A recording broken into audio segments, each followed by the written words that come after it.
D-Lo 404 Boxing. All right, y'all, let me get this one in. So, have been very active. A lot going on outside of YouTube, of course. Got real life and all that stuff, you know what I'm saying? But just want to talk a little boxing for a minute. So, Michel Rivera and Frank Martin had a bout, a bout between two up-and-coming rising contenders in the lightweight division.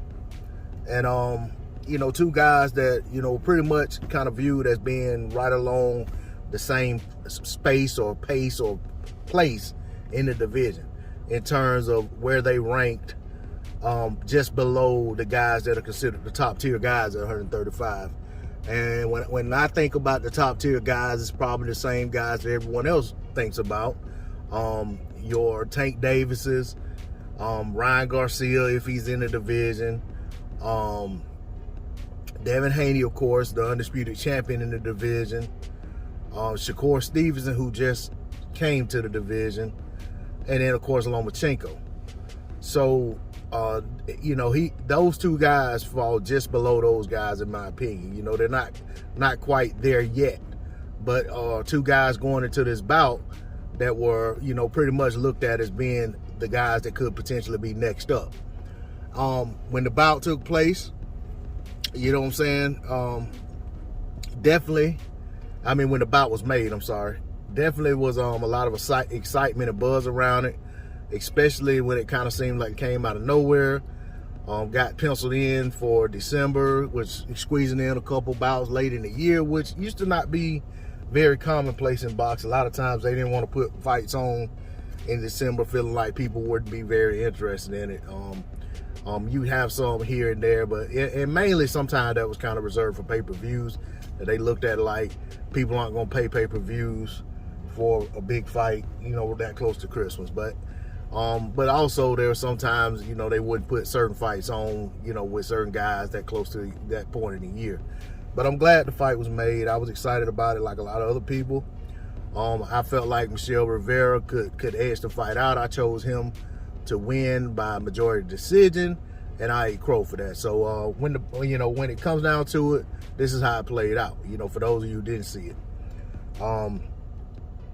it was basically very closely contested first round where they were both feeling. It was a feeling out process, where there wasn't a lot of shots landed. Rivera landed some jabs. I think he landed a looping right hand. Frank Martin landed some counter lefts. And, basically to me, I felt like Rivera edged that round out. The second round was a clear round for Frank Martin, where he was much more active with his left hand counters, much more active being the aggressor, getting his jab going and throwing the left hand, landing some uppercuts, landing some hooks. Rivera seemed out of sorts and seemed lost. Okay? I could sit here and talk about every round by round, but to be honest, the rest of the rounds kind of followed that same play. It was like the same thing over and over and over, like Groundhog Day. Michel Rivera continuously came out, seemed befuddled by the fact that it was almost as if he didn't spar any left-handed fighters in preparation for this fight. It was almost as if he didn't watch any film of Frank Martin. It was almost as if he totally underestimated what Frank Martin brought to the table. And I'm not saying that any of those things are true. I'm just saying that's what it looked like to me from the vantage point of a fan. Okay, and an observer at that. So, for me, it was hard to find rounds to give Rivera. I think I ended up in total giving him 3 rounds, and one of them was a very generous round that I felt like probably deserved to be a 10-10 round.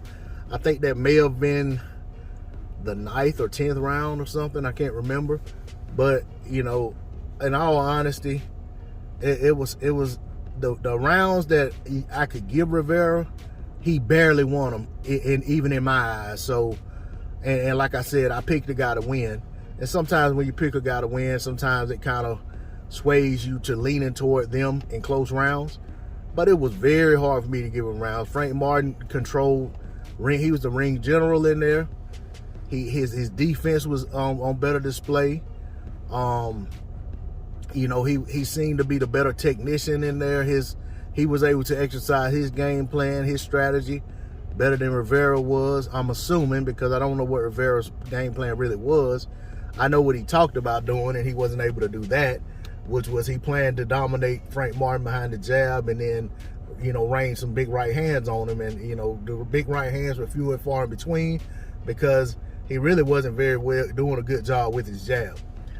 There was a knockdown, I want to say, some reason I want to say it was round 7, but I think it may have been earlier than that. But so it was a knockdown. Martin dropped Rivera, and he didn't seem hurt by the shot or anything. He got up and kind of went right back to doing what he was doing. Got right back on schedule of following Martin around, throwing a jab that wasn't effective, and he just kept doing the same thing over and over and just trying it harder when it wasn't working. He never really deviated from that game plan to try to employ something different. And as a result, he ended up losing a very wide unanimous decision to Frank Martin. Well-deserved victory for Martin.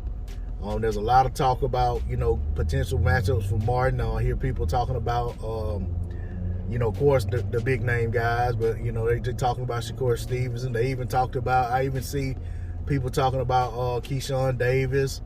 And other people. So, it's interesting to, kind of just sit back and look and see where things go for Frank Martin. But he definitely did himself a lot of justice last night by going out there and putting on such a dominant performance. I'm eager to see what's next for Michel Rivera. Usually when a fighter goes out and loses in this manner, there's some shakeups in his camp. Usually it's, this trainer isn't working out for me, or this, that, and the other. Maybe the matchmaking, maybe they don't change anything. They're just careful about matching them up against certain people. He definitely has to learn how to do a better job against left-handed fighters. And I'm not saying that was the only issue, but it was clear to me that he struggled with, finding his range and his positioning and getting his shots off against a lefty. Because, Frank Martin's defense wasn't just impeccable, but it was, that coupled with a strategy that was being executed or attempted to be executed by Rivera, it made Frank Martin look like, a Pernell Whitaker or Floyd Mayweather with his defense. So,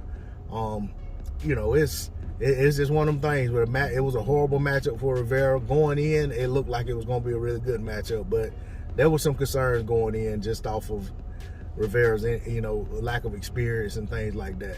But that's all I got on it, man. Much respect and congrats to Frank the Ghost Martin, and I'm interested to see what's next with him and Rivera. That's all I got on it. Peace.